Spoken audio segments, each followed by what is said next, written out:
오늘 저희들이 함께 살펴볼 말씀은 요한복음 19장 26절에서 27절까지의 말씀입니다. 요한복음 19장 26절부터 27절까지의 말씀입니다. 우리 26절, 27절 우리 다 함께 봉독하도록 하겠습니다.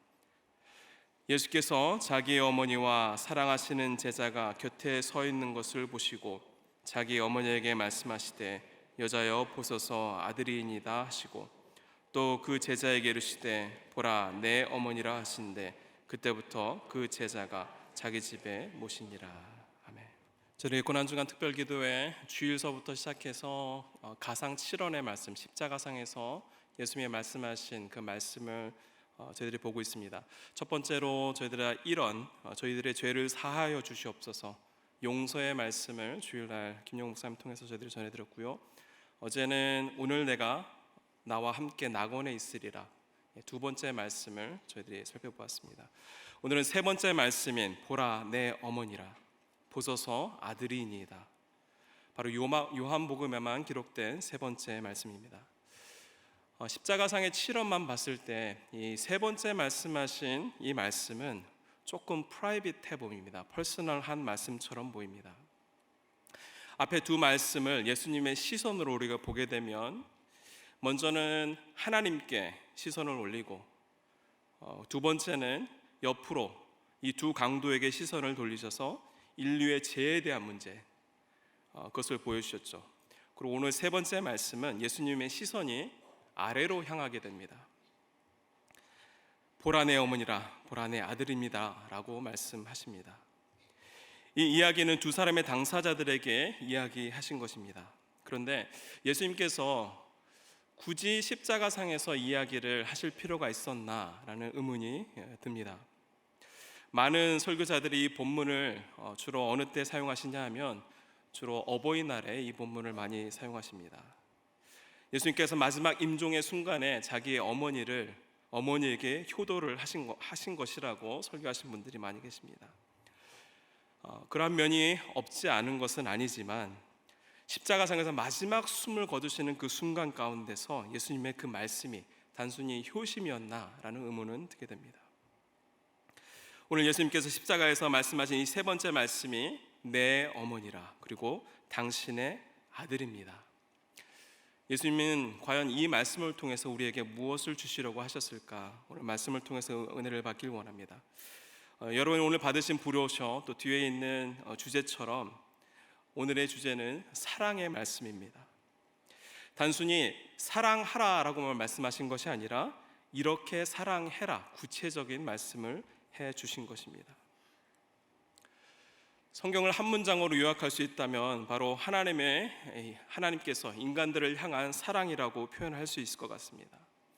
그러니까 성경을 읽고 예배를 드리고 또 우리가 모든 신앙생활에 하는 그 목표는 하나님의 사랑을 알고 하나님의 사랑을 누리고 또 하나님의 사랑을 나누는 것입니다.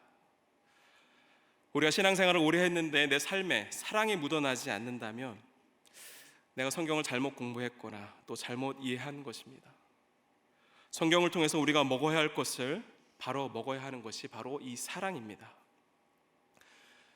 제가 고기 뷔페집에 한번 가본 적이 있었습니다. 예전에 한 교인분의 초대로 조금 비싼 뷔페집에 간 적이 있었는데 인테리어도 멋있고 또 거기 있는 음식들도 최고급 같았습니다. 근데 고기가 나왔는데 제가 그 고기를 먹지 못했습니다. 왜냐하면 너무나도 작기 때문입니다. 그래서 그 고기집에 가서 고기 뷔페집에 가서 샐러드만 비싸게 먹고 왔던 적이 있습니다. 함께 식사한 그분에게 너무나도 죄송한 마음이 들었던 기억이 있습니다. 성경은 우리에게 많은 것들을 가르쳐주고 있지만 성경의 주 메뉴는 사랑입니다.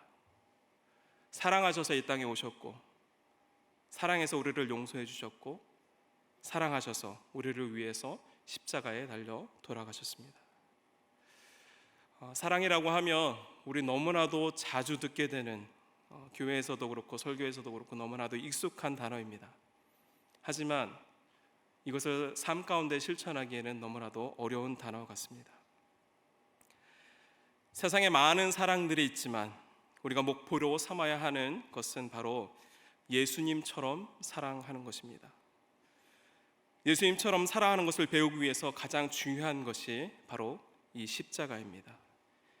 십자가에 모든 것이 담겨 있기 때문입니다. 오늘 예수님의 십자가상에서 이 세 번째로 말씀하신 이 말씀을 통해서 십자가에 담긴 그 하나님의 사랑의 의미를 하나씩 살펴보길 원합니다.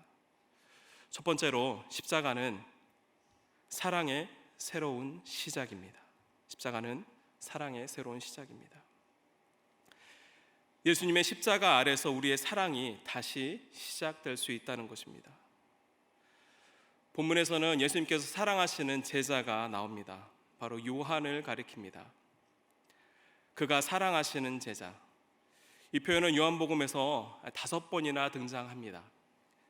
그 5번 중에 하나의 장면이 요한복음 13장에 나옵니다. 23절과 24절을 제가 읽어드리면, 예수의 제자 중 하나 곧 그가 사랑하시는 자가 예수의 품에 의지하여 누웠는지라.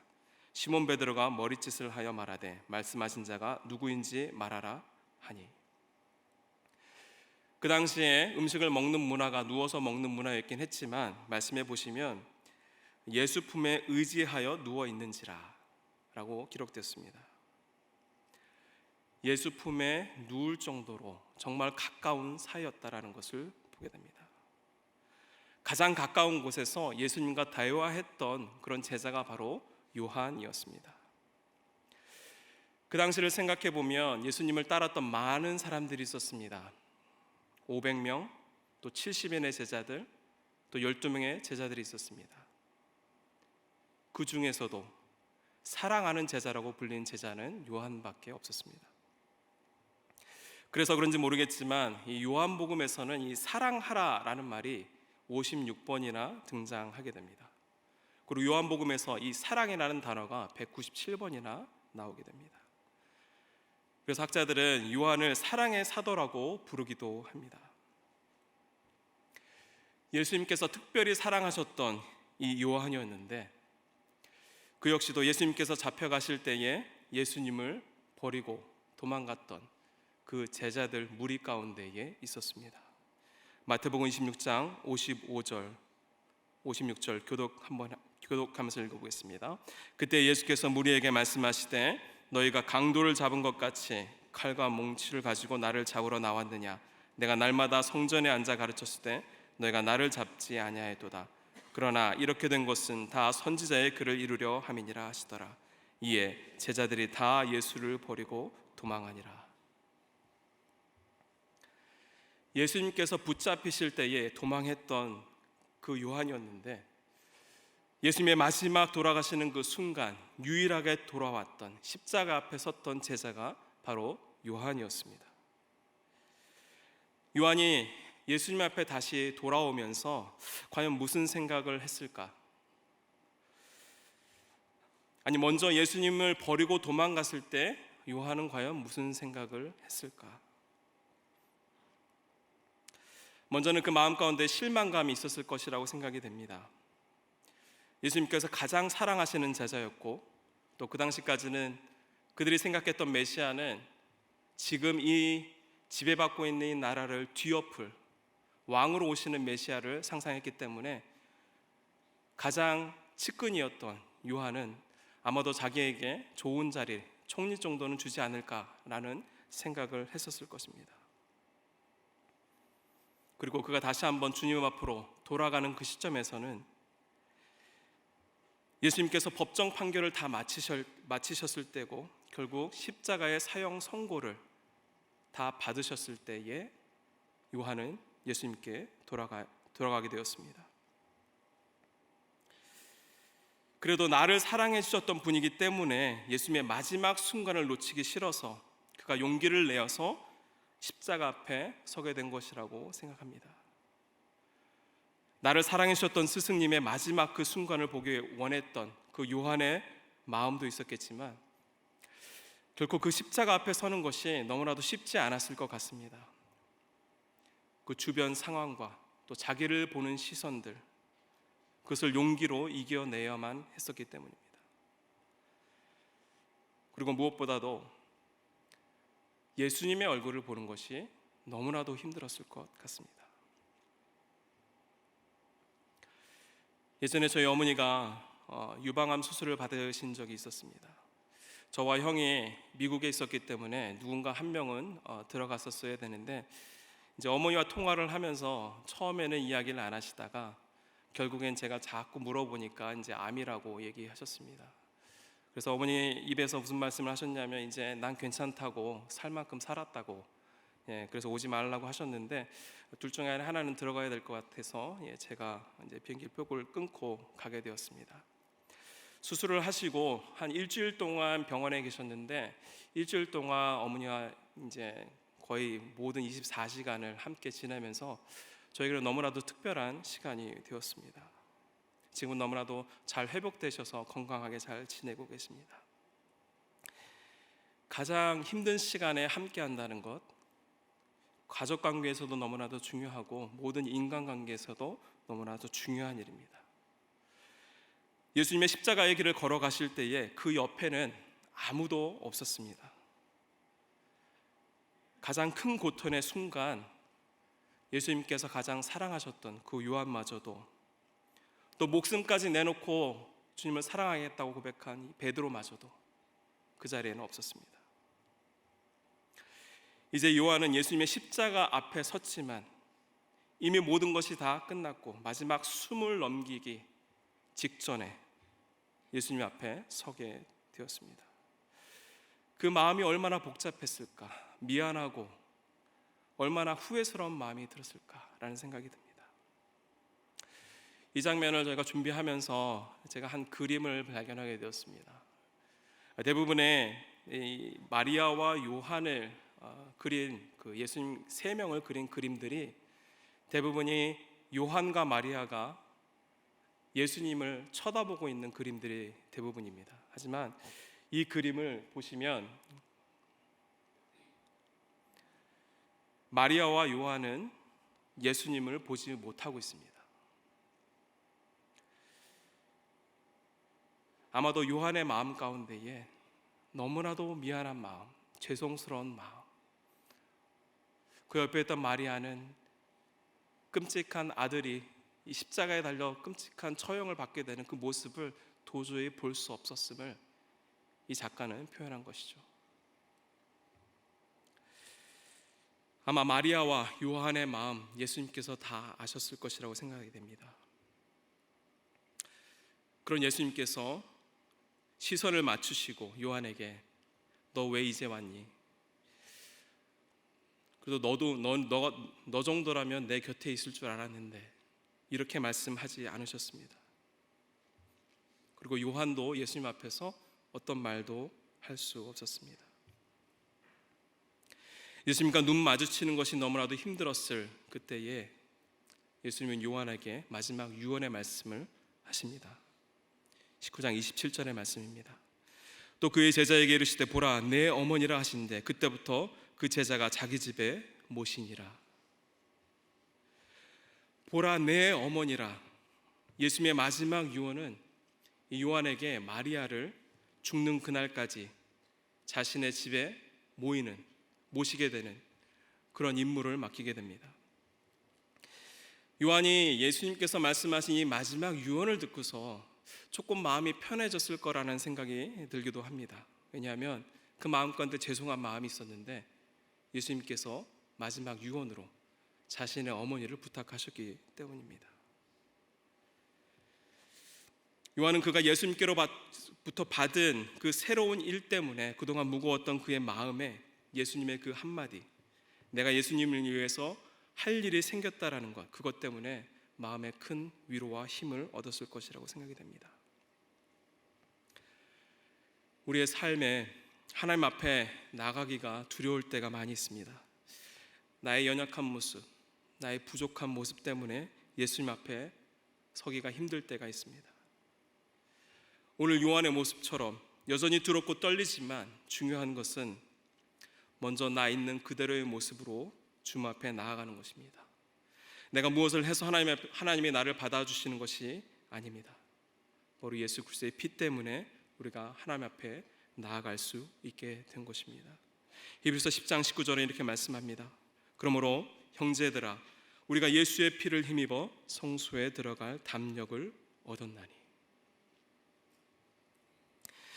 집을 나간 아들이 기다렸던 그 탕자의 아버지처럼 맨발로 뛰어나와서 우리를 두 팔로 안아주는 그런 낭비적인 사랑을 했던 그 하나님의 사랑이 우리를 품어주실 것을 믿습니다. 우리가 넘어졌다면 십자가 앞에서 다시 한번 시작하시길 바랍니다. 우리가 뭔가 끊어졌다고 생각한다면 다시 한번 십자가로 연결할 수 있기를 바랍니다. 새롭게 다시 시작할 수 있는 곳, 바로 십자가에서 새롭게 사랑을 시작할 수 있는 저와 여러분이 되기를 주님의 이름으로 축원합니다. 두 번째로 십자가에서 보여주신 그 사랑은 새로운 가족의 이유를 보여주시기 위함입니다. 예수님께서 흘리신 그 보혈로 죄 씻음을 받은 우리들은 새로운 가족 공동체가 생긴 것입니다. 이 땅에서는 가족 공동체가 있지만 이 천국에서는 하늘 가족 공동체가 있습니다. 19장 26절에서 보시면 이렇게 말씀합니다. 예수께서 자기의 어머니와 사랑하시는 제자가 곁에 서 있는 것을 보시고 자기 어머니께 말씀하시되 여자여 보소서 아들이니이다 하시고, 예수님께서 십자가에 달리셨을 때에 예수님은 우연히 아래를 보신 것이 아니라 의도적으로 십자가 밑에 슬퍼하고 있는 이 두 사람에게 시선을 돌리셨습니다. 그리고 그의 어머니인 예수님, 그리고 그의 사랑하는 제자에게 말씀하셨습니다. 요한에게 말씀하실 때에 어머니 마리아인 어머니에게 말씀하실 때에 여자여라고 이야기했습니다. 이 여자여라는 이 말은 때로는 다른 성경 번역에서는 이 새 번역이나 공동 번역에서는 어머니로 번역을 했습니다. 그런데 이 굉장히 너무나도 아쉬운 번역입니다. 이 개역개정에서는 여자여라고 번역을 했는데 이 구네이라는 말은 일반적으로 사용했던 여자를 지칭하는 말로 여자여, 구네이라고 사용을 했었습니다. 우리가 생각하는 한국 정서상 이 여자여 그러면 뭔가 이 무례한 것 같고 어머니를 좀 무시하는 것 같고, 특별히 한국 정서상 그 앞에다 이를 붙이면 욕같이 들리는 그런 말이었습니다. 그런데 이 여자여라는 말, 이 말은 예수님께서 자신의 어머니에게 처음 한 말이 아닙니다. 여러분들 기억하실지 모르겠지만 예수님께서 공생의 사역을 시작하시면서 이 가나의 혼인잔치에서 기적을 베푸셨던 사건이 있었습니다. 마리아인 어머니가 찾아와서 이 포도주가 다 떨어졌으니까 어떻게 좀 해보라고 했을 때에 예수님께서 하신 말씀이 여자여라는 말을 했습니다. 예수님의 공생의 사역 시작에서 여자여라고 마리아를 지칭하셨고, 예수님의 마지막 십자가를 지시는 그 순간 가운데도 어머니를 여자여라고 지칭했습니다. 예수님은 자신의 어머니 마리아를 단순히 혈육의 어머니로만 생각한 것이 아니라 한 사람의 구원받아야 할 영혼으로 보신 것입니다. 이것을 추측할 수 있는 것이 바로 예수님의 가족이 있음에도 불구하고 요한에게 마리아를 맡기신 이유입니다. 예수님께서 공생애를 시작하시고 나서 가장으로서 역할을 할 수가 없어서 형제들이 예수님을 멀리 했는지 모르겠지만 요한복음에서 이렇게 기록합니다. 요한복음 7장 5절을 보시면 이는 그 형제들도 예수를 믿지 아니함이로라. 예수님의 형제들조차도 예수님을 인정하지 않았습니다. 그래서 요한복음의 주석을 쓴 제임스 보이스는 예수님께서 마리아를 요한에게 부탁하실 때에 그는 믿지 않는 형제들에게 그의 어머니를 맡기지 아니하시고 대신에 사랑하는 제자인 요한의 보호 아래 마리아를 맡기게 되었다라고 해석을 합니다. 분명한 정확한 해석이 아닐 수도 있습니다. 왜냐하면 성경은 이 이유에 대해서 이야기하고 있지 않기 때문입니다. 하지만 어느 정도 합리적인 추측으로 생각될 수 있습니다. 그리고 예수님께서 사역 초창기 때서부터 새로운 가족관을 계속해서 말씀하셨습니다. 마가복음 3장 34절과 35절을 함께 우리 한번 읽어보면 좋겠습니다. 있습니다. 둘러앉은 자들을 보시며 이르시되 내 어머니와 내 동생들을 보라. 누구든지 하나님의 뜻대로 행하는 자가 내 형제요 자매요 어머니니라. 예수님의 이 말씀을 들은 가족들은 형이 왜 저러지? 라는 생각을 했었을 것 같습니다. 그 당시에는 그들은 이해하지 못했습니다. 하지만 예수님은 계속해서 하나님의 나라에 속한 자녀들, 혈육이 아니라 하나님의 뜻을 행하는 자라야 하나님의 내 형제요 자매요 어머니라고 예수님은 계속해서 사역 초창기서부터 이야기하셨습니다. 하나님의 자녀가 된 사람들, 이제 같은 아버지를 모시고 사는 형제 자매가 된 것입니다. 이러한 새로운 가족 공동체가 있는 것이 바로 교회입니다. 예수님은 십자가상에서 새로운 가족 공동체를 실제로 자신의 어머니와 그의 사랑하시는 제자 요한을 한 가족으로 묶으시고 세상이 이해하지 못할 하나님의 나라의 모습을 그나마 십자가상에서 보여주신 것입니다. 실제로 우리의 삶을 보더라도 우리 이민 생활 속에서 이 가족분들이 한국에 계신 분들이 많이 계시죠. 저를 포함해서 미국에 가족이 없으신 분들은 매 주일날 만나고 또 오이코스를 통해서 또 2주마다 한 번씩 만나서 만나다 보니까 이 한국에 있는 가족들보다 더 가족 같은 그런 생활을 하시는 분들이 너무나도 많이 있습니다. 우리가 아플 때 함께 기도하고 기쁜 일이 있으면 함께 기뻐할 수 있는 그런 공동체가 우리에게 있다는 것이 너무나도 감사한 일입니다. 그런데 십자가로 새로운 가족들이 우리가 되었지만 때로는 좋은 일만 있는 것은 아니죠.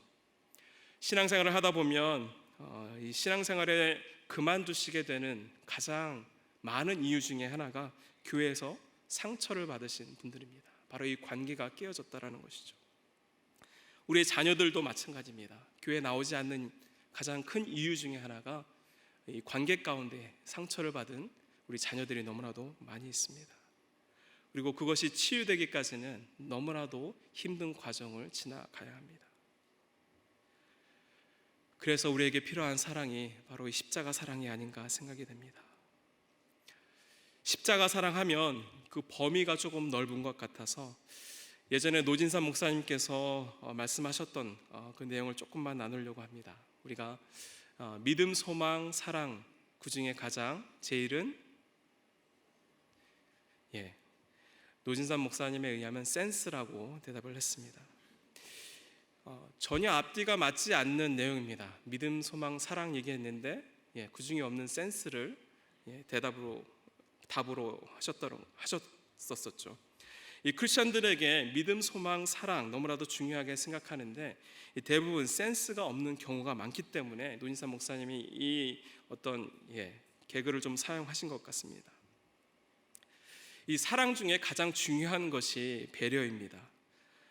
상대방의 마음을 이해하는 것이죠. 이럴 때 가장 필요한 것이 바로 센스입니다. 센스가 사랑을 실천할 때 가장 필요한 항목이라는 것입니다. 피보다 더 진한 그리스도의 보혈로 우리는 한 가족이 되었습니다. 친지나 친구 또는 이웃이 어려운 일을 당했을 때에 이 도움을 주거나 어려운 일을 함께하면서 이 무뚝뚝하게 던지는 이 경상도 사투리가 있습니다. 혹시 아시는지 모르겠습니다. 원래 이 말은 덕담으로 잘 사용하다가 한 정치인이 사용하는 바람에 이 정치적 용어로 사용되었습니다. 이 말이 정치인에게 빼앗긴 말이지만 이제는 좋은 의미로 우리가 한번 사용했으면 좋겠습니다. 우리 옆에 분들과 한번 이렇게 인사하면 좋겠는데요. 우리가 남이가 우리 옆에 사람들 이름을 잘 모르시지만 한번 이름을 한번 물어보시고 한 번만 더 했으면 좋겠습니다. 옆에 사람 한번 이름 물어보시고 한 번 더 하겠습니다. 상훈아, 우리가 남이가 이 혈연과 지연을 뛰어넘는 그 보혈로 묶여진 가족이 하늘 가족입니다. 세상에는 내가 싫어하는 사람들을 안 보면 그만이지만 하나님의 자녀가 된 우리들은 영원히 보게 될 사람들입니다. 어떤 분들은 저 사람 천국 가면 나 천국 가서 좀 힘들겠네 하시는 분들이 있습니다. 그런데 저 사람도 나를 그렇게 생각한다는 것을 잊지 않았으면 좋겠습니다. 그래서 웬만하면 이 땅에서 살 때에 조금 더 사랑하려고 하고 조금 더 용서하려고 하는 그 삶의 노력을 포기하지 말아야 합니다. 그리고 내 노력으로 되지 않는다라는 그러한 생각이 들 때에 우리는 십자가 앞으로 돌아와야 합니다. 십자가가 그 사랑과 용서의 능력을 다시금 살아나게 하는 곳이기 때문입니다. 오늘 말씀을 통해서 주시는 마지막 십자가의 사랑의 메시지는 십자가는 완전한 사랑의 증명입니다. 예수님은 우리에게 사랑이 무엇이다 라고 가르쳐 줬을 뿐만 아니라 실제로 그 십자가를 통해서 그분의 완전한 사랑을 증명하셨습니다. 조정민 목사님께서 이런 말씀을 하신 적이 있습니다. 사랑한다고 말하기는 얼마나 쉬운지, 그러나 그 사랑을 증명하기는 얼마나 힘든지. 사랑은 입술로 한순간 말하고 일생 손발로 증명하는 삶입니다. 예수님은 그의 손과 발에 박힌 못으로 그분의 사랑을 우리에게 증명하셨습니다. 예수님의 극심한 그 육체적 고통 가운데서도 그분의 눈은 십자가 곁에 서 있는 자기 어머니에게 시선이 머물렀습니다. 자기가 고통 가운데 있으면서도 남의 고통을 보신 것입니다. 세상에서 가장 슬픈 그런 슬픔이 있다면 아마도 자식을 먼저 보낸 그런 부모의 마음이 아닐까라는 생각이 듭니다. 마리아도 십자가에 달린 예수를 쳐다보지 못했을 것 같습니다. 머리에는 가시관, 두 손과 발에는 못이 박혀 있고 또 모든 피가 이 십자가 나무에서 쏟아져 내리고 고통 가운데 죽어가는 이 자신의 아들을 모습을 두 눈으로 보는 것이 얼마나 고통스러웠을까. 그런데 그러한 고통과 슬픔 가운데 있는 자신의 어머니 마리아를 보시고 예수님께서는 그의 영혼과 이 땅에서의 삶을 위해서 예수님은 요한에게 자신의 어머니를 부탁하십니다. 예수님께서 단순히 하나님이시기 때문에 이 고통 가운데서도 우리를 케어하시는 분이다, 이렇게 생각하는 것은 예수님의 인성을 무시하는 것입니다. 예수님은 정말로 극도의 고통을 받으셨습니다. 서서히 죽어가고 있는 그 순간에도 예수님은 우리의 인간의 고통을 보시고 그 마음을 위로해 주십니다. 나의 고통 가운데에 남의 고통을 보는 사람, 우리 삶 가운데는 너무나도 적용하기 힘든 사랑의 적용입니다. 한 차원 높은 그런 사랑입니다. 요즘 말로 어나더 레벨입니다. 우리 인간들은 내가 아프면 다른 사람의 고통에 신경을 쓰기가 너무나도 힘이 듭니다. 대부분의 부부싸움도 이것 때문에 생겨나게 됩니다. 내가 힘들면 다른 사람을 보는 그 시각이 굉장히 냉철해집니다. 집에 들어왔는데 설거지가 안 돼 있고 집안 청소를 한 달 정도 안 한 것 같고 스트레스가 점점 올라가게 됩니다. 평상시 좋을 때는 내가 치우면 되는데 내가 힘들면 그것을 치우기가 힘들어지고 배려는 사라지게 되어 있습니다. 이것이 우리의 한계이자 우리의 죄성입니다. 내가 힘들면 남을 돌아볼 여유가 없습니다. 그래서 우리에게 필요한 것이 바로 십자가 사랑입니다. 세상은 내가 아플 때는 좀 쉬어도 돼 라고 이야기할 수 있지만 예수님은 한 차원 높은 나의 고통, 내가 고통당할 때에 남의 고통을 보신 예수님의 사랑이었습니다. 우리 가운데 고통과 고난의 순간을 지나게 하시는 것은 우리가 하나님 앞에 다시 나아갈 수 있도록 하나님께서 우리에게 주시는 기회일 수 있지만, 또 한편으로는 우리의 고난과 고통을 통해서 나와 같은 고통, 나보다 더 심한 고난의 시간을 지나가고 있는 사람을 보라는 것입니다. 저희 교회 암 환자들을 위해서 기도하시는 중보기도 팀이 있습니다. 그런데 그 팀 가운데에 암으로 투병하고 계시는 분들이 계십니다. 암으로 투병하고 계시는 분들이 이 암 환자를 위해서 기도하는 것은 암에 대해서만 들었던 제가 기도하는 것보다 암을 경험했던 그분들이 기도하는 것이 얼마나 능력 있고 하나님의 마음을 움직일까 하는 생각을 하게 됩니다.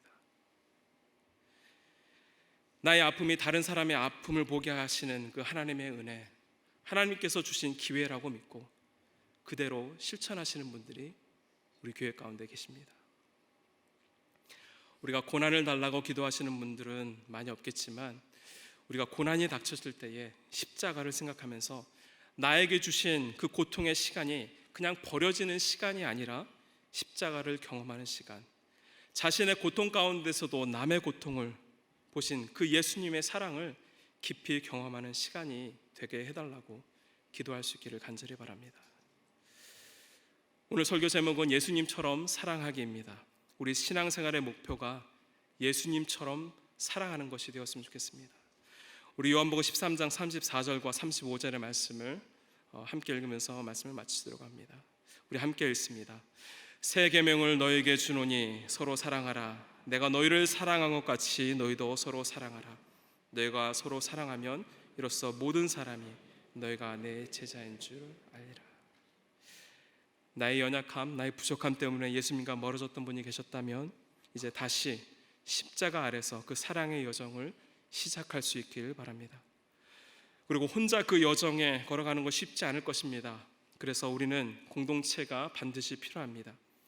피보다 진한 보혈로 새롭게 이루어진 이 새로운 가족 공동체 안에서 주님의 사랑을 배우고 경험할 수 있기를 바랍니다.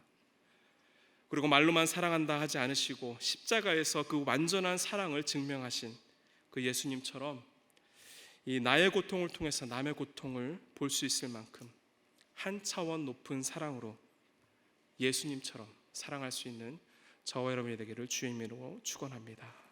우리 말씀을 생각하시면서 한번 기도했으면 좋겠습니다.